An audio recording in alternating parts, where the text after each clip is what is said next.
तर तुम्ही हे मंदिर येऊन नक्की बघायला पाहिजे, कारण की हे बाजूने जी आपल्याला माती दिसते अशी, हे जे असं बुरुजावाने दिसतंय पाठीमागे, पूर्ण मंदिर गच्च मूर्त्यांनी भरलेलं आहे. आता इथं बघू शकता तुम्ही या मूर्ती, ह्या समजा इथं कलर नाही दिलेला म्हणून आपल्या मूर्ती एकदम स्पष्ट दिसत आहे. त्यांना सुद्धा असं डिटेल मध्ये सांगता येत नाही की नेमकं काय असेल काय नाही मंदिराची माहिती. तर जय श्रीराम मित्रांनो, माझं नाव आदित्य आणि स्वागत आहे तुमचं आजच्या आपल्या नवीन ब्लॉग मध्ये.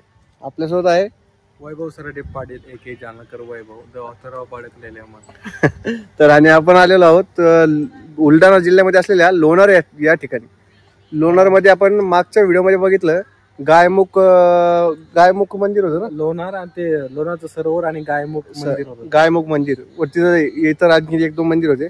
आपण त्यांची थोडक्यात माहिती घेतली, माहिती म्हणजे पाहणी केलेली, बघितलेली ती, म्हणजे माहिती आपल्याला एवढी नाही आहे त्याच्याबद्दल, त्याच्याबाबत माहिती काही एवढं काही दिलेली नाही त्यात. पण आता आजच्या ब्लॉग मध्ये आपण पाहणार आहोत दैत्य सुदन मंदिर लोणार या ठिकाणी आलेलो आहोत. जे मंदिर अतिशय सुंदर आहे, ज्या मंदिरावरती तुम्ही कोरीव काम जर बघितलं एकदम अप्रतिम एकदम अप्रतिम असं कोरीव काम आहे. तर मी तिकडे मग्न झालो होतो बघण्यामध्ये. हा तर अशा प्रकारे आपल्या समोर आपल्याला मंदिर दिसतंय दैत्य सुदांचं मंदिर. आता आपण समोर जाऊन त्याची माहिती, म्हणजे माहिती तर नाही येतं, कोणी स्थानिक लोक पण जास्त आपल्याला दिसत नाही, पाहणी करू. आणि हे मंदिर जवळपास 80% लोकांना तर माहिती असेल, जे प्रॉपरचे असले तर त्यांना माहिती असेल किंवा आजूबाजूच्या परिसरातले. आता मी इथं 3-4 वेळेस येऊन गेलेलो, पण मला पण माहिती नव्हतं, म्हणजे नाही माहिती कोणाला. आणि अप्रतिम मंदिर आहे. तर मग आपण पाहणी वगैरे करू. परमिशन भेटली नव्हती, परमिशन भेटली मागच्या ब्लॉग मध्ये जसं बघितलं आपण, आपल्याला परमिशन नव्हती या ठिकाणची म्हणजे व्हिडिओ करण्याची, पण आपण परमिशन घेऊन आलेलो आहे. तर आता परमिशन घेऊन आलो तर आपण इथं बघूयात मंदिर कसं आहे, त्याच्यावरचे कोरीव काम बघूयात. माहिती तर आपल्याला एवढी नाहीये, स्थानिक लोकांकडून जर काही घेता आली तर ते पण घेण्याचा प्रयत्न करूया. पण मंदिराची पाहणी व्यवस्थित करूया, कारण की मंदिर अतिशय सुंदर आहे, कोरीव काम सुंदर आहे आणि आतमधली मूर्ती खूप सुंदर आहे. तर मग चला बघू मंदिर कसं. मंदिर बघू आपण. इथं समोर पण आपल्याला एक मंदिर पाहायला भेटलं. नाही मंदिर म्हटलं ना इथं, हे का मंदिर आहे ना इथं पण, हे मंदिरच आहे का? हा लॉक लावलं आहे ना.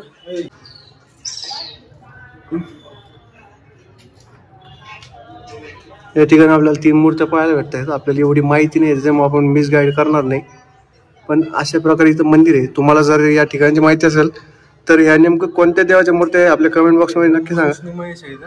ब्रह्मा विष्णू महेशच्या मूर्ती आहे. महेशची बहुतेक एक मूर्ती गायब आहे. अच्छा. तर मग त्याच्या जागी जी गरुडाची मूर्ती आहे का, ती मंदिराच्या परिसर मध्ये होती, तर ती तर ठेवण्यात आली.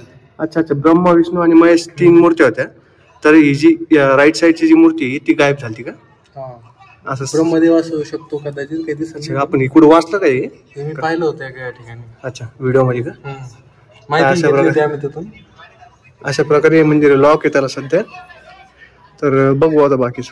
इथं समोर आपल्याला गणपतीचे मंदिर आहे, गणपती बाप्पाची मूर्ती पाहायला भेटते. ही पण मूर्ती फार जुनी आहे, म्हणजे पहिल्यापासूनच आहे, याच्यामध्ये काय असं रिनोव्हेशन वगैरे काही झालेलं नाही. याच्यावर सुद्धा कोरीव काम वगैरे.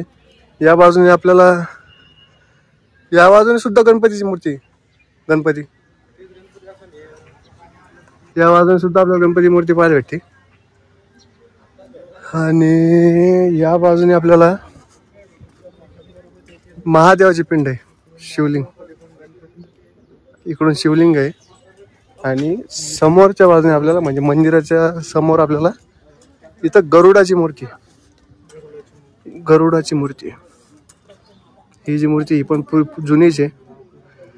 आणि इथं काही मूर्त्या आहेत जुन्या, आणि ही गरुडाची मूर्ती आहे. असं सांगितलं जातं की हे दैत्य सुदनाचं मंदिर म्हणजेच भगवान विष्णूंचं मंदिर आहे.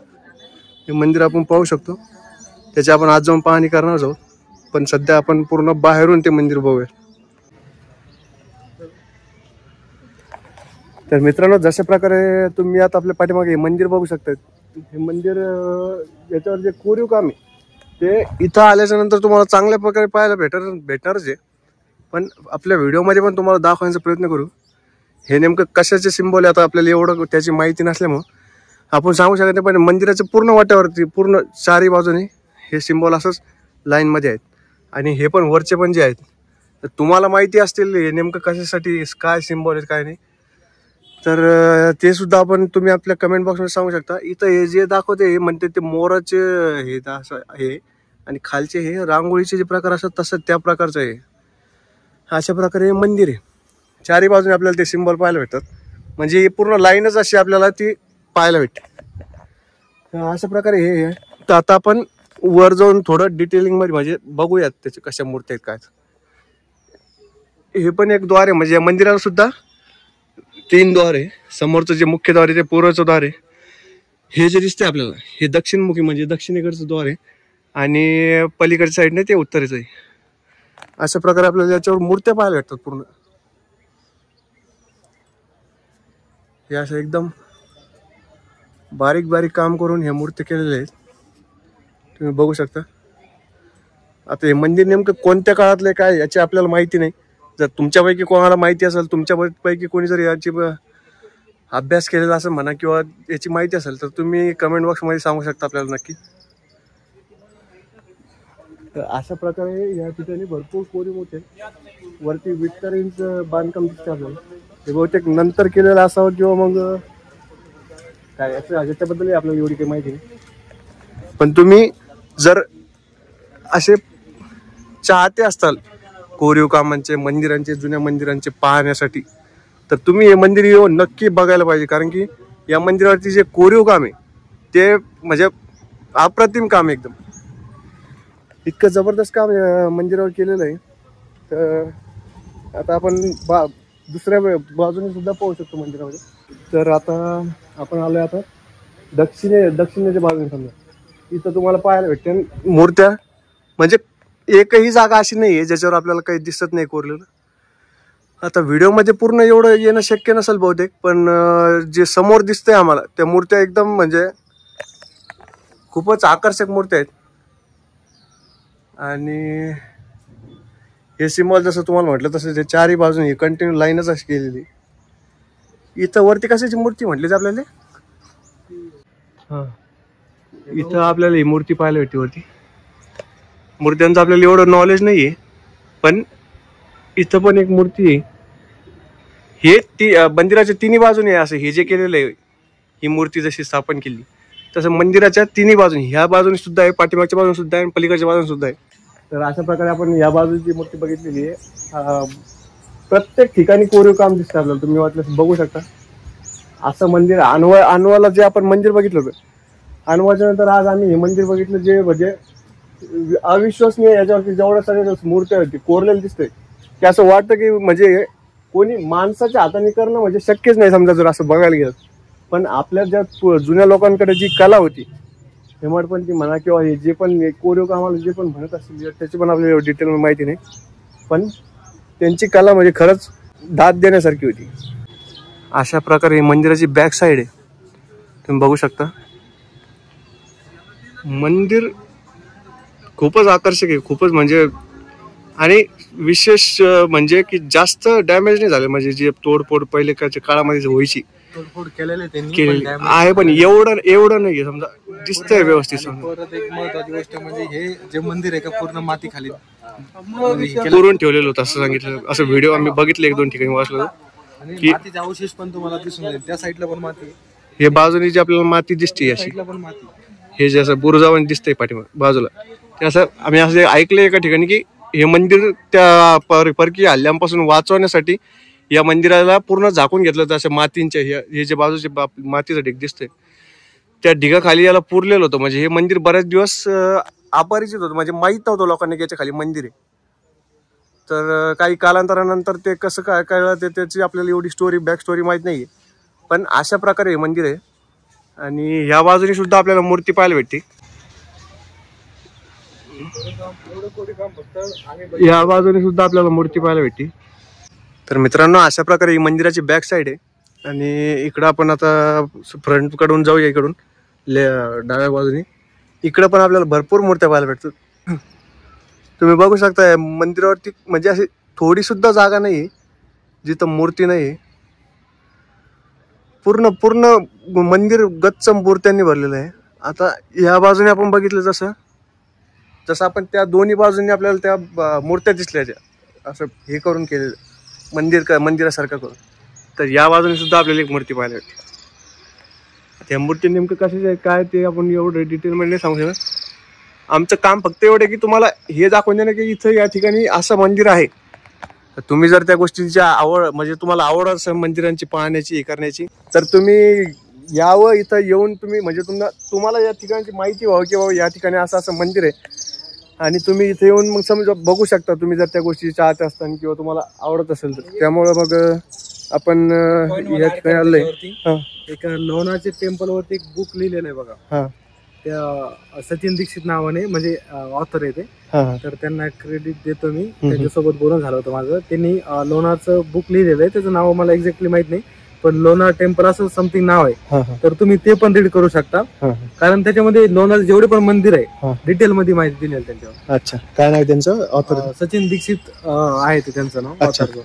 तर त्यांनी या मंदिरांवरती लोणारचे जे मंदिर आहेत त्याच्यावरती पुस्तक सुद्धा लिहिलेले आहेत. तर तेही तुम्ही बघू शकता. समजा तुम्हाला जर तशी माहिती घ्यायची डिटेलिंग मध्ये आणि बघण्यासाठी यायचं असेल तर तुम्ही इथं नक्की यायला पाहिजे, कारण की हे मंदिर तुम्ही इथं आल्यानंतर तुम्हाला जे दृश्य पाहायला भेटणार आहे ते खरंच अप्रतिम राहणार, अविस्मरणीय राहणार. तर तुम्ही, आमची अशी इच्छा आहे की तुम्हाला जर या गोष्टी आवड असेल तर तुम्ही हे मंदिर पाहण्यासाठी नक्की लोणारमध्ये यायलाच पाहिजे. तर आता आपण मंदिराच्या आतमध्ये जाऊया आणि बघूया आतमधली मूर्तीचं दर्शन घेऊयात. आणि आतल्या बाजूने मंदिर कसं आहे, आतल्या बाजूने आपल्याला काय कोरीव काम पाहायला भेटतं ते आता आपण आतमध्ये जाऊन बघूया. तर चला मित्रांनो, आता अशा प्रकारे आपण मंदिराच्या फ्रंट साईडने आलेलो आहोत आणि आता आपण मंदिरामध्ये एंटर करूयात आणि बघूयात मंदिरामधली मूर्ती बघूयात. तर आता आपण आत जाऊन बघूयात मंदिर आतल्या बाजूने कसं आहे.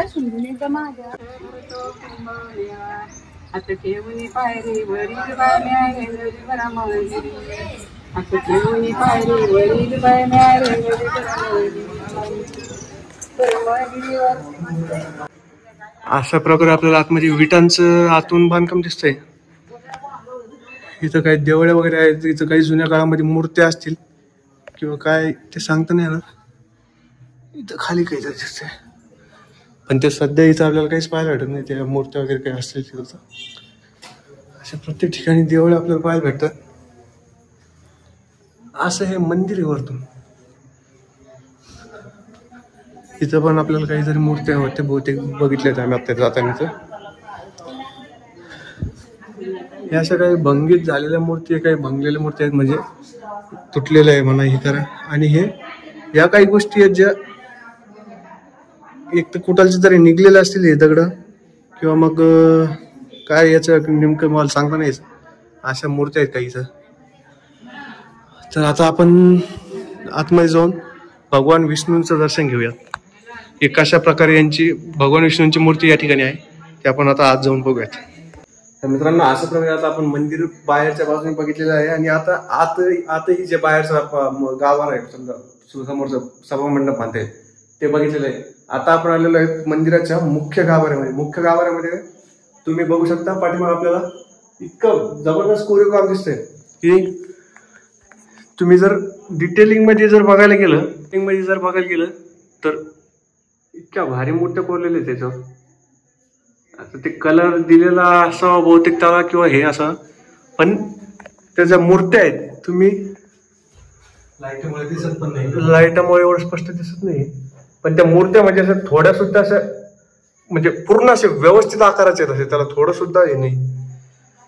इतके जबरदस्त इथं कोरीव काम आहे. इथं ते म्हटले आपल्याला तसं बहुतेक श्रीकृष्णांची मूर्ती बघा तुम्हाला दिसत. आणि ते खाती पण आहे. कलरमुळं ते मध्ये मध्ये पांढरा कलर असल्यामुळं थोडं लक्षात येत नाही ते नेमकं काय येतं. पण इथं बघू शकता तुम्ही या मूर्ती. ह्या समजा इथं कलर नाही दिलेला म्हणून आपल्या मूर्ती एकदम स्पष्ट दिसत आहे. तुम्ही बघू शकता किती म्हणजे ते मूर्त्यांचं काम किती भारी केलेलं आहे. म्हणजे त्याला एकदम ऍक्युरेट आकार, म्हणजे त्याला असं थोडं सुद्धा असा विचित्र आकार नाही झालेला काही नाही, एकदम भारी आकारामध्ये आपल्याला दिसते. इथं भगवान विष्णूंची मूर्ती अशा प्रकारे इनबिल्ट रांगोळी सुद्धा आपल्याला मंदिरात दिसते. तर अशा प्रकारे भगवान विष्णूंची मूर्ती. आणि खालचे हे जे खाली जे राक्षस ज्यांचं वध केलं त्यांनी काय नाव आहे त्यांचं, हे राक्षस ज्यांचा वध केलता विष्णू भगवानांनी, त्यांचं लवणासूर राक्षस या ठिकाणी वध केलता. त्यामुळे या ठिकाणी भगवान विष्णूंची मूर्ती आहे. त्या लवणासूर राक्षसाच्या वर उभी मूर्ती आपण बघू शकता. हा अच्छा, नागपूरच्या एका कोणत्या परिवाराने ही मूर्ती दिलेली आहे. म्हणजे अगोदर, याच्या अगोदर जी मुख्य मूर्ती होती ती नाहीये इथं.